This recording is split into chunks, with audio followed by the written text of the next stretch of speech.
This happened to me and my mom a few months ago, back in October. It happened in a very rural part of New Hampshire, like a side road on the side road type of neighborhood. It was pouring out as it had been raining for pretty much the whole day. My mom had just gotten back from down the street in my sister's car, and I was on the couch in the living room when suddenly I heard the doorbell ring. Our front door has a big glass pane in the front, so we can look out from the inside and someone can look in from the outside. Through this window pane, I see a man. I didn't get a great look at him, as I didn't have long-distance glasses on. The man noticed that I had seen him and waved as if he was trying to be friendly. For the rest of this post, I'll refer to him as Poncho Man. I got up and thought about opening the door for Poncho Man, but relented. As I couldn't properly see who it was, I didn't want to let a stranger into the house. Instead, I went down the hall to my parents' bedroom where my mom was getting ready for work. She asked what was up, and I explained to her that a man in a poncho was outside our door and wanted to talk to us. She went as white as a ghost. Immediately, she stopped getting ready, closed and locked the bedroom door, and started checking the windows to make sure they were locked. I asked her what was going on. My mom explained that as she was driving home, she had seen the Poncho Man.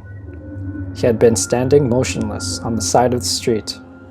As soon as my mom turned down our road, he started to walk, presumably to follow her. She said the encounter was weird, but thought nothing of it. Why would someone be out in the pouring rain, down a back road in the afternoon? It was like he was waiting for something. I started to panic as well. My mom called my aunt. The two are like best friends, and asked what should she do. My aunt told her to call the police immediately, and so we did.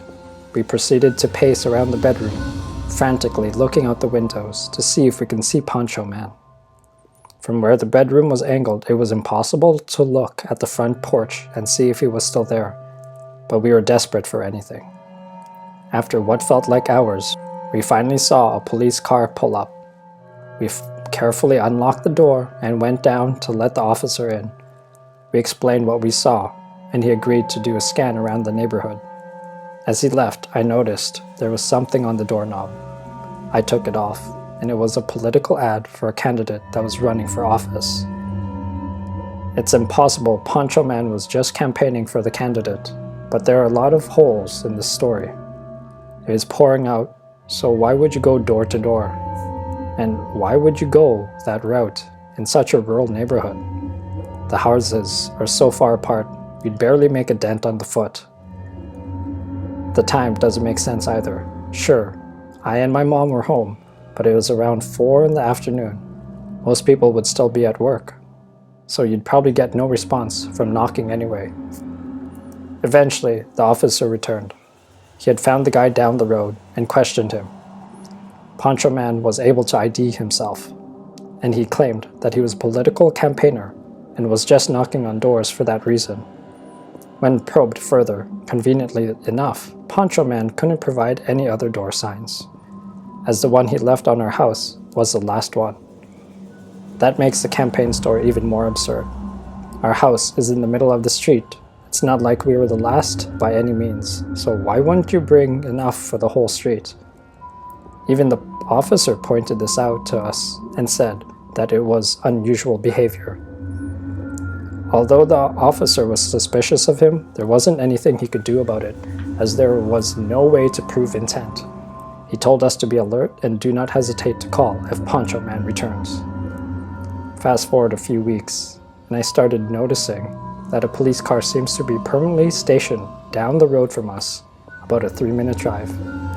I got curious and asked my mom about it, and she said that there were multiple break-ins into the houses down the road, and the police were doing a sort of sting operation. The Poncho Man encounter and the break-ins may be unrelated, but considering how Poncho Man acted, I have a sinking feeling that they are connected. Thankfully, for the past few months, we've heard and seen nothing of Poncho Man. We got a new doorbell system with a camera, and the police left the area where they were doing the sting. I hope that this whole situation is over and done with, and that I never have to meet Poncho Man. Back in 2013, I had just started on an education, and after the first school period, I had to go out and find an internship to be able to process. But at the time, it proved to be almost impossible to get one, so while I was looking, I decided to take another job just to make sure we had food on the table. After searching for a while, I found a friend of my fiance's family had his own handicap bus company, a kind of taxi service for wheelchair users or otherwise disabled people, and he needed someone to cover the night shift since there was bus that had to be on call at least 22 hours a day. Seeing that quite that night owl, I immediately told him that I'd be happy to take the job, and after I got the needed license, I was hired. The job was pretty basic: pick up people and drop them off where they needed to go, and sometimes use a machine to get wheelchairs up or down some stairs, and when there was no trips, I drove to a designated area and did whatever while waiting. I quickly found a truck stop in the area where I could park and catch some Z's while waiting. There was a gas station where I could buy coffee in the early hours of the shift, and on the other side of the gas station's parking lot, on the opposite side of the truck stop, there was a rundown restaurant with a motel connected to it. Do not disturb the sleeping truckers. If I got a trip in the middle of the night, I usually parked on the restaurant side. After parking there every night for a while, I noticed one particular room had a lot of people come and go. In the beginning, I thought nothing of it. But then one night in the end of the summer, while I was half asleep with the window slightly open, I slightly heard yelling come from the motel, and a dude came tumbling out of the room and started running, and a few seconds later, a big dude came running after him with something in his hand. I could not make out what it was. I thought that it was none of my business and went back to my half-sleeping waiting stage. Not much time passed and my phone went off.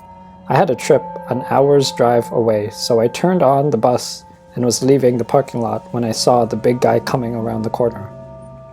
The rest of the night, I had back-to-back trips, so I didn't park until I got home. The day after, I didn't get to return home until 2 or 3 a.m. When I arrived at the parking lot, the area where I used to park had fist-sized rocks strewn all over the place. Not connecting the dots at the time, I just parked a few spots over and started waiting. I fell asleep pretty fast, but was jerked back into reality when a car right in front of my bus honked its horn, flashed the high beams, and revved its engines.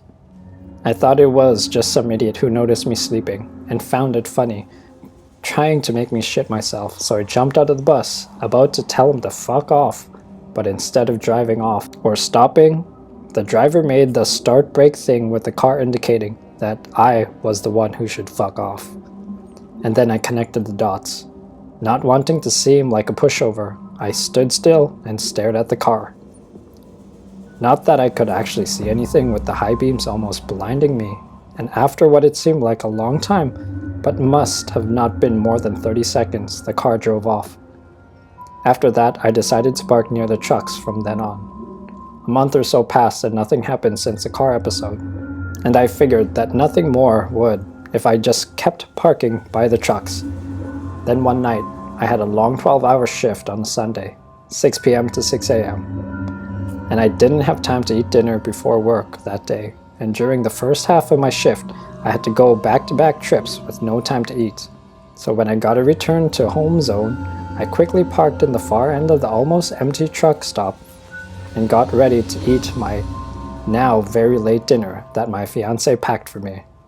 I wanted to watch some TV on my phone while eating, so I sat with my back against the driver's seat door and got comfy. While turning my back to the door, I had accidentally hit the door lock with my elbow, but that was my luck. As I was just sitting there scrolling Netflix on my phone, I suddenly felt the bus rock and heard the clack of the door handle behind me smack back into position.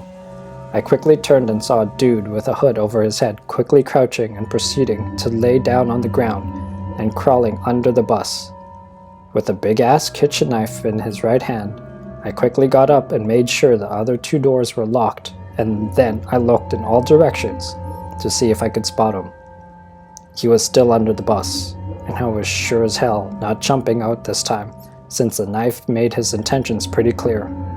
I turned on the engine, turned on the spots on the back of the bus, and looked around to see if I had scared him off, and lucky for me, it did. I saw him run off into a bushy, woody area at the end of the truck stop. I never parked at the truck stop again after that night, and I made sure all the doors were locked every time I was parked. So, when I was in high school, my friends and I were into really spooky stuff that we had no business messing around with. We would visit cemeteries at night, go to our small town's local haunt spots to try and stir up any urban legends. But the story I'm about to tell you made us quit cold turkey, trying to seek out the paranormal. One night, we were over at our friend's century-old home. I mean, it was old and creaky, and the perfect setting for a night of a Ouija. We brought it out, and for the first half hour, nothing insane happened. Just some movement from the planchette. Then, feeling smug, I asked the spirits what my middle name was. The thing is, my middle name is literally made up by my parents. It's not a real name. No one in the circle knew, let alone could spell my middle name. There was literally no way someone could even guessed it. But the board knew. It spelled my middle name perfectly, and I could feel my heart fall into my gut. Keep in mind, my hands were not on the planchette, so I couldn't have moved it myself. Everyone laughed because what a silly middle name that would be, but I had to confess that it was mine, and the color drained from everybody's face. All of a sudden, a glass ashtray that was sitting a few feet away on the coffee table split clean in two, and we were done. We left the house to go stay somewhere else, and fortunately, I have never experienced anything that terrifying again.